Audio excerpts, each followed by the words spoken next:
Hello everyone, আমি অভিজিৎ। তোমরা দেখছো ফার্মাসি ইনফরমেশন চ্যানেল। তো আজকে তোমাদের সামনে একটা নতুন ভিডিও নিয়ে চলে এসেছি তোমাদের সাথে আলোচনা করার জন্য। আজকে আলোচনা করব এই ভিডিওতে ডব্লিউবিজি কাউন্সিলিং রিলেটেড যে ডিটেল প্রসেস যেটা কাউন্সিলিং এর থাকে, যে কাউন্সিলিং এর প্রথম থেকে শেষ পর্যন্ত কিভাবে কাউন্সিলিং হয় বা কিভাবে তোমরা কলেজ অ্যালটমেন্ট পাবে, কিভাবে কলেজে ভর্তি হবে, সব নিয়ে এই ভিডিওতে আলোচনা করব। ঠিক আছে, তো ভিডিওটা খুবই একটি ইনফরমেটিভ ভিডিও তোমাদের জন্য হতে চলেছে। আশা করছি তোমাদের এই ভিডিওটা পুরোটা দেখলে আর তোমাদের কাউন্সিলিং রিলেটেড কোনো ডাউট থাকবে না। ঠিক আছে, তো ভিডিওটা স্কিপ না করে শেষ পর্যন্ত দেখতে থাকো। আশা করছি তোমাদের ভিডিওটা ভালো লাগবে। আর ভিডিওটা ভালো লাগলে একটা লাইক করে দিও, আর চ্যানেল নতুন হয়ে থাকলে চ্যানেলটা সাবস্ক্রাইব করে নিও পরবর্তী ডব্লিউবিজি রিলেটেড আপডেটের জন্য। এবং যাতে তোমাদের কাছে কোনো আপডেট মিস না হয়ে যায় তার জন্য তোমরা পাশে থাকা বেল আইকনটা প্রেস করে নিতে পারো। ঠিক আছে, তো চলো বেশি দেরি না করে ভিডিওর কাউন্সিলিং প্রসেসটা আমরা জেনে নিই। দেখো, কাউন্সিলিং ডব্লিউবিজির আসতে চলেছে। তো এখানে তোমরা কি করবে, যখন কাউন্সিলিং নোটিফিকেশন বেরোবে তোমরা সেখানে দেখতে পেয়ে যাবে বিভিন্ন রুলস রেগুলেশন যেগুলো লেখা থাকে। তো আমি তোমাদের এখানে শর্টে বলে দিচ্ছি যে কেমন কি রুলস থাকে, এই ভিডিওতে বলে দিব তোমাদের। তো অবশ্যই তোমাদের সেখান থেকে কিছু ধারণা হয়ে যাবে। যেমন দেখো, এখানে একটা প্রথম কাউন্সিলিং যখন শুরু হবে, যে ডেটটা দেবে, তো প্রথমে তোমাদের একটা রেজিস্ট্রেশনের ডেট দেবে। ঠিক আছে, রেজিস্ট্রেশন, তারপরে যে চয়েস ফিলিং বা চয়েস লকিং হবে, তারপরে কাউন্সিলিং শুরু হবে। তোমাদের এটা তিনটা স্টেপের একটা প্রসেস হবে। তো এখানে তোমাদের রেজিস্ট্রেশন করতে হবে তোমাদের বিভিন্ন পার্সোনাল ডিটেলস দিয়ে। তোমাদের যেমন মার্কস এর র্যাঙ্ক কার্ডের যেমন কত নাম্বার পেয়েছো বা কেন কেমন কি ডিটেলস, তোমাদের মোটামুটি পার্সোনাল ডিটেলস দিয়ে তোমাদের একটা রেজিস্ট্রেশন করতে হবে। তাতে তোমাদের ফিস পেমেন্ট করতে হবে 5000 রুপিস, যেটা তোমাদের কলেজে ভর্তি হলে অ্যাডমিশনের সাথে ওটা অ্যাডজাস্ট হয়ে যাবে। ঠিক আছে, তারপরে তোমাদের নেক্সট যে স্টেপটা হচ্ছে ওটা হচ্ছে চয়েস ফিলিং এবং চয়েস লকিং। তো চয়েস ফিলিং রিলেটেড যারা বুঝতে পারছো না, দেখো চয়েস ফিলিং হচ্ছে তোমাদের কলেজ সাজানোটাকে বলা হচ্ছে চয়েস ফিলিং। ঠিক আছে, তো তোমরা চয়েস ফিলিং নিয়ে চিন্তা করো না, আমি আমার এই চ্যানেলে তোমাদের চয়েস ফিলিং রিলেটেড ভিডিও আমি তোমাদের প্রোভাইড করে দেবো, তাতে তোমাদের কোনো অসুবিধা হবে না ফার্মাসি কলেজে চয়েস ফিলিং এর জন্য। তারপরে তোমাদের হচ্ছে 3 নম্বর স্টেপ যেটা হচ্ছে সেটা হচ্ছে কাউন্সিলিং। তারপরে তোমাদের কাউন্সিলিং শুরু হবে। তো এইটা হচ্ছে প্রথম যে ইনিশিয়াল স্টেপ যেগুলো আছে। ঠিক আছে, এবারে কাউন্সিলিং এর আমরা প্রবেশ করছি। কাউন্সিলিং আমাদের ডব্লিউবিজিই তিনটা রাউন্ডে হয়, রাউন্ড ওয়ান, রাউন্ড টু আর রাউন্ড থ্রি বা মপ আপ রাউন্ড। ঠিক আছে, এর মধ্যে রাউন্ড থ্রিটা আলাদা, কারণ রাউন্ড থ্রির জন্য আলাদা করে আমি পরপর রাউন্ডগুলো বলছি, বাট রাউন্ড থ্রিটা হচ্ছে আলাদা করে আবার রেজিস্ট্রেশন করতে হয়। তাহলে রাউন্ড ওয়ান আর রাউন্ড টু হচ্ছে মেন তোমাদের কাউন্সিলিং এ মেন স্টেপ যেটা বলা হচ্ছে। ঠিক আছে, তো এবারে আমরা জানবো রাউন্ড ওয়ানের ব্যাপারে। ঠিক আছে, তো রাউন্ড ওয়ানে প্রথমে দেখো, তোমরা যখন চয়েস ফিলিং করবে, তো চয়েস ফিলিং যখন করে পরপর তো কলেজগুলো সাজাবে। তো দেখো, এখানে আমি একটা উদাহরণ দিয়ে নিয়েছি। এখন 5টা চয়েস আমি ফিল করেছি, ধরো যে একটা কাউন্সিলিং এ 5টা চয়েস ফিল করা হয়েছে, choice one, choice two, choice three, choice four, choice five. ঠিক আছে, এবারে কাউন্সিলিং এর যেটা বৈশিষ্ট্য হচ্ছে ওটা দেখো, তোমার যে র্যাঙ্কটা হয়েছে ওই র্যাঙ্কের বেসিসে তারা কত উপর থেকে পরপর কলেজগুলো দেখায়। যেমন চয়েস ওয়ান তোমার র্যাঙ্কে হচ্ছে না, তারপরে চয়েস টু দেখে যেটা হচ্ছে না, তারপরে চয়েস থ্রি, এবং পরপর উপর থেকে নিচে অবধি পরপর কলেজগুলো ওরা দেখতে থাকে। ঠিক আছে, তো কোন র্যাঙ্কে তোমার কলেজ, কোনো কলেজ হচ্ছে, তখন ওই কলেজটা অ্যালট হয়ে যায়। যেমন এখানে এক ধরো, ধরো তিনটা কলেজ প্রথম হয়নি, তারপর 4 নম্বর চয়েসটা ধরো সাপোজ হয়ে গেছে এটা, তো 4 নম্বর চয়েসটা অ্যালট হয়েছে।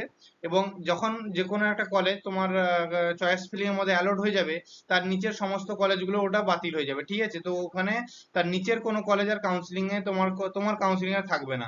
তার উপরের কলেজগুলো থাকতে পারে বা নিচে থাকবে না। ঠিক আছে, তো এখানে দেখো চয়েস ফোর, যখন চয়েস ফোরটা হয়েছে, এবারে তোমার যখন একটা কলেজ অ্যালট হলো, এবারে তোমার কাছে দুটো অপশন থাকতে পারে। একটা হচ্ছে হয় তুমি ওই কলেজেই ভর্তি হয়ে যাও, অথবা তুমি তোমার চয়েসটাকে আপগ্রেড করতে পারো। ওটা কিভাবে করবে, যখন তোমাদের কাউন্সিলিং নোটিফিকেশন আসবে, ও তোমার অফিসিয়াল ওয়েবসাইট থেকে তোমার দুটো ফর্ম পাবে, মানে দুটো ফর্ম। সেখানে তোমাদের ইয়াস আপগ্রেডেশন ফর্ম থাকবে আর নো আপগ্রেডেশন ফর্ম থাকবে। ঠিক আছে, তো তোমরা সেখান থেকে কি করতে পারো, যদি তোমরা ওই চয়েসটা, মানে যে কলেজটা তোমাদের অ্যালট হবে ফার্স্ট রাউন্ড, যদি তোমরা ওই কলেজটাই ভর্তি হতে চাও, তাহলে তোমাদের no upgradation form fill up করে ওই কলেজে জমা দিতে হবে ফিজিক্যাল ভেরিফিকেশন যখন করতে যাবে। ঠিক আছে, তখন তোমরা ওটা নো আপগ্রেডেশন করে জমা দিয়ে দিলে তোমরা ওই কলেজে ভর্তি হতে পারবে। আর যদি তোমরা চাও যে না, এর থেকে ভালো কোনো কলেজ তুমি ডিজার্ভ করছো তোমার এই র্যাঙ্কে, তাহলে তোমার উপরের যে কলেজগুলো আছে তার মধ্যেই কিন্তু তুমি পাবে। ঠিক আছে, তো তোমরা যখন এই দুটো এই তিনটা, ধরো সাপোজ এই 4 নম্বর চয়েসটা বাদ দিয়ে তুমি এই তিনটে আপগ্রেড করলে, তো সেখানে তোমার ইয়েস আপগ্রেডেশন ফর্ম দিয়ে তোমাদের আপগ্রেড করতে হবে ওই তোমাদের এই চয়েসের কলেজেই গিয়ে আপগ্রেড করতে হবে ফিজিক্যালি। ঠিক আছে, ফিজিক্যালি গিয়ে তোমাকে এস আপগ্রেডেশন করে আপগ্রেড করতে হবে, ওই কলেজেই যেতে হবে, ঠিক আছে, এটা মাথায় রাখবে। তো তোমাদের এই তিনটা কলেজের মধ্যেই আবার দেখা হবে উপর থেকে, এই কলেজটা হচ্ছে না, এই কলেজটা হচ্ছে না, তারপরে এই যদি হয় চয়েস 3, তাহলে সেভাবে তোমাদের ভর্তি হবে। ঠিক আছে, রাউন্ড টুর ব্যাপারে আমি পরে আসছি। দেখো রাউন্ড ওয়ানে এইটা হচ্ছে দুটো প্রথমে তোমাদের চয়েস ফিলিং থাকলো, চয়েস ফিলিং এ কাউন্সিলিং শুরু হলো, এবারে তোমাদের যে কোনো একটা চয়েস অ্যালট হলো, এবারে তোমার কাছে দুটো অপশন থাকবে, হয় তুমি ওই কলেজে অ্যাডমিশন নিয়ে নাও, অথবা তুমি আপগ্রেড করে দাও তোমার চয়েসকে। আপগ্রেড করলে উপরের যতগুলো কলেজ থাকবে তোমার চয়েস যত নম্বরে অ্যালট হয়েছে তার উপরে যতগুলো কলেজ থাকবে সেইগুলো কলেজগুলোর মধ্যে তোমাদের দেখা হবে যে কোনো কলেজ আসছে কিনা আপগ্রেড করলে। আর আপগ্রেড করতে হলে তোমাকে ওই কলেজে, যে কলেজটা তোমার অ্যালট হয়েছে ওই কলেজে তোমাকে ফিজিক্যালি গিয়ে তোমাকে এস আপগ্রেডেশন ফর্ম ওখানে জমা দিয়ে আপগ্রেড করতে হবে। ঠিক আছে, তো এবারে দেখো এইটুকু তো তোমরা বুঝতে পেরেছো রাউন্ড ওয়ান আশা করছি। এবারে রাউন্ড টু তে দেখো, রাউন্ড টু তে তোমার যেটা হচ্ছে, এবারে রাউন্ড টু দেখো, এখানে আমি দিয়েছি, দেখো চয়েস 4 তোমার অ্যালট হয়েছিল ধরো, সাপোজ। তো এখানে তোমাদের চয়েস 4 এর পর তুমি আপগ্রেড করলে কলেজে গিয়ে, তোমার ওই চয়েস অ্যালটেড কলেজে গিয়ে তুমি ইয়েস আপগ্রেডেশন দিয়ে আপগ্রেড করলে, এখানে তোমাদের চয়েস নাম্বার 2 টা তোমার আবার সেকেন্ড রাউন্ডে অ্যালট হলো। ঠিক আছে, তো এবারে চয়েস নাম্বার 2 তে যখন অ্যালট হয়েছে, তো তোমার এখানে, এখানেও তোমার দুটো চান্স আছে, মানে দুটো চয়েস আছে তোমার কাছে, যে হয় তুমি এবারে তুমি অ্যাডমিশন নিয়ে নিও, আর যদি না হয় তাহলে তুমি অন্য কলেজ যেতে পারো। ঠিক আছে? যদি তোমার এখানে দেখো, এখানে আমি লিখেছি দুটো চয়েস নয়, মানে বলতে গেলে দুটো রাস্তা আছে, যদি তুমি চয়েস কোনো পেয়ে যাও তাহলে ওই কলেজেই অ্যাডমিশন নিতে হবে। ঠিক আছে, আর যদি সাপোজ কোনো চয়েস না পাও, ধরো চয়েস 4টা পেয়েছো তারপরে উপরে আপগ্রেড করার পরে কোনো চয়েস পাওনি, তাহলে তুমি তোমার ওই পুরোনো কলেজে গিয়ে অ্যাডমিশন নিতে হবে। ঠিক আছে, বুঝতে পেরেছো আশা করছি। যখন রাউন্ড টু তে কাউন্সিলিং হবে তখন তোমার যে পুরোনো চয়েসটা যেটা ছিল ওটা তো থাকলো, এবারে ওর উপরে যে কলেজগুলো তোমরা পাবে, যদি কোনো কলেজ পেয়ে যাও তাহলে তুমি ওই কলেজে অ্যাডমিশন নিয়ে নাও, অ্যাডমিশন নিতে হবে ওই কলেজে। যদি তুমি উপরে কলেজ কোনো পেয়ে যাও ভালোই হলো, তো ভালো কলেজ পেয়ে যাবে তার উপর তার থেকে। আর যদি কোনো কলেজ সাপোজ না পাও তাহলে তোমাকে পুরোনো কলেজে গিয়ে অ্যাডমিশন নিতে হবে। ঠিক আছে, এটা হচ্ছে রাউন্ড টুর বৈশিষ্ট্য। আশা করছি রাউন্ড টুটাও বুঝতে পেরেছো। যদি বুঝতে না পারো, কোনো ডাউট থাকে আমাকে কমেন্ট বক্সে জানিও, আমি ওই রিলেটেড তোমাকে রিপ্লাই দেওয়ার চেষ্টা করবো, অথবা ওই রিলেটেড ভিডিও বানিয়ে দেবো। ঠিক আছে, তো এইটা হচ্ছে রাউন্ড টু। এবারে আসি রাউন্ড থ্রি, যেটা হচ্ছে সবগুলো থেকে আলাদা। কেন আলাদা? কারণ বলছি রাউন্ড থ্রি যেটা, তোমাদের রাউন্ড টু অব্দি কাউন্সিলিং হয়ে গেল, এবারে কাউন্সিলিং হয়ে যাওয়ার পরে সমস্ত ভর্তি টর্তি সব, মানে যেমন প্রসেস হয় ভর্তি হয়ে যাবে, তারপরে রাউন্ড থ্রি কাউন্সিলিং কিছুদিন পর শুরু হবে, এক সপ্তাহ পর শুরু হবে রাউন্ড থ্রি কাউন্সিলিং। এখানে তোমাদের পুনরায় প্রথম রেজিস্ট্রেশন করতে হবে। এখানে তোমাদের রেজিস্ট্রেশন ফিস থাকে কিছু, ওটা রিসেন্ট আমার মনে পড়ছে না, তো কাউন্সিলিং যখন নোটিফিকেশন বেরোবে তখন আমি অবশ্যই জানিয়ে দেবো কত রেজিস্ট্রেশন ফিস থাকে মপ আপ রাউন্ডের। তারপরে তোমাদের সেখানেও সেম একই রকম, যখন প্রথম রেজিস্ট্রেশন করেছিলে চয়েস ফিলিং করেছিলে, সেম টু সেম এখানেও করতে হবে তোমাকে চয়েস ফিলিং বা চয়েস লকিং, তারপরে কাউন্সিলিং শুরু হবে এখানে। এখানে রাউন্ড থ্রি কাউন্সিলিং এ যখন যতগুলো সিট বেঁচে যাবে কোনো কলেজের, এই যেমন সাপোজ ধরো কলেজের কোনো সিট কেউ ছেড়ে দিল, কলেজে ভর্তি হলো না, ওই সিটটা ফাঁকা হয়ে গেল, তো ওইটা রাউন্ড থ্রিতে ওই সিটটা ব্যবহার করা হবে। ঠিক আছে, এবার তোমার রাউন্ড থ্রিতে যে কাউন্সিলিং গুলো হবে, এবারে কাউন্সিলিং হওয়ার পরে তোমরা যে অ্যালটমেন্ট পাবে কলেজের, ওই অ্যালটমেন্টে তুমি ভর্তি হয়ে যাবে। এটা হচ্ছে round three, mop up round বলা হচ্ছে একে।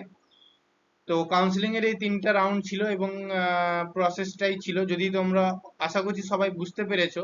যদি বুঝতে না পেরে থাকো তো আমাকে অবশ্যই কমেন্ট বক্সে জানিও, আমি তার রিপ্লাই দেওয়ার চেষ্টা করব। ঠিক আছে, শর্টে আমি একবার বলে দিই, যখন কাউন্সিলিং হবে প্রথম তোমাদের রেজিস্ট্রেশন করতে হবে, 5,000 টাকা দিয়ে রেজিস্ট্রেশন করে তোমাদের চয়েস ফিলিং করতে হবে, তারপরে চয়েস লক করতে হবে। এবারে লক করার পরে তোমাদের কি করতে হবে, এখানে তোমাদের তারপরে হচ্ছে তোমাদের কাউন্সিলিং শুরু হবে। কাউন্সিলিং তো তিনটা রাউন্ডে হয়, রাউন্ড ওয়ান, রাউন্ড টু আর মপ আপ রাউন্ডে। রাউন্ড ওয়ানে তোমাদের চয়েস যেটা আসবে সেখান থেকে তুমি দুটো অপশন পাবে, ইয়েস আপগ্রেডেশন আর নো আপগ্রেডেশনের। তখন নো আপগ্রেডেশন দিয়ে তোমরা কলেজে অ্যাডমিশন নিতে পারবে, আর ইয়েস আপগ্রেডেশন দিয়ে তুমি তোমার চয়েসটাকে আপগ্রেড করতে পারবে। রাউন্ড টু তে তোমার আবার যদি কোনো চয়েস, দুটো দুটো তোমার কাছে চয়েস থাকবে। যদি তোমার কাছে নতুন কোনো অ্যালটমেন্ট হাতে, তাহলে তুমি ওখানে অ্যাডমিশন নিতে হবে, অথবা তুমি তোমার পুরোনো চয়েসে ফিরে এসে তোমার সেখানে অ্যাডমিশন নিতে পারো। ঠিক আছে, আর তারপরে রাউন্ড থ্রিতে হচ্ছে তোমাদের প্রথমে আবার সেই একই রকম ভাবে রেজিস্ট্রেশন করতে হবে, তারপরে চয়েস ফিলিং এবং চয়েস লকিং, তারপরে তোমার কাউন্সিলিং শুরু হবে, এবং কাউন্সিলিং এর দ্বারা তোমরা যে কলেজটা অ্যালট হবে তুমি ওই কলেজে ভর্তি হতে পারবে। ঠিক আছে, এইটা হচ্ছে ডিটেইল কাউন্সিলিং এ 3টা রাউন্ডের ডিটেলস তোমাদেরকে এই ভিডিওতে বললাম। ঠিক আছে, আশা করছি ভিডিওটা তোমরা বুঝতে পেরেছো। ঠিক আছে, বুঝতে পারলে ভালো, তোমাদের আশা করছি ডাউট ক্লিয়ার হয়ে গিয়ে থাকে। যদি কোনো ডাউট থেকে থাকে এই ভিডিও রিলেটেড, তাহলে অবশ্যই আমাকে কমেন্টে জানিও। ঠিক আছে, তো আজকে এই পর্যন্তই। দেখা হচ্ছে কোনো পরের ভিডিওতে। ঠিক আছে, ততক্ষণের জন্য টাটা।